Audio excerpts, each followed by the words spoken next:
How to see what apps you have downloaded from Google Play Store. Hi everyone, welcome to the channel. This is Rose, and without further ado, let's dive right into the video. So if you have multiple Android devices, you have probably downloaded a lot of application from the Google Play Store. Over time, deleting the application, you no longer feel like you need it.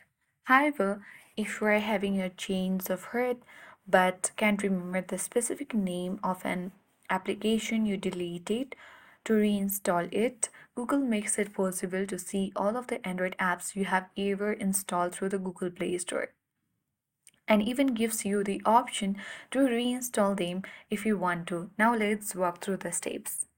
Launch Google Play Store on your device. Log into your account. Head towards Profile at top right. Now select Manage Apps and Devices from this menu.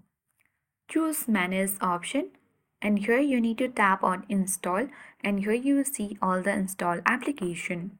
If you find any application which is unnecessary and able to uninstall, you can check mark that and tap the trash icon at top right and permanently delete or uninstall from your device. So in this way, you can easily see what application you have downloaded from Android Google Play Store. That's it. I hope this guide was helpful. If it was, then do like, share, comment, and don't forget to subscribe. Thanks for watching and see you in the next video.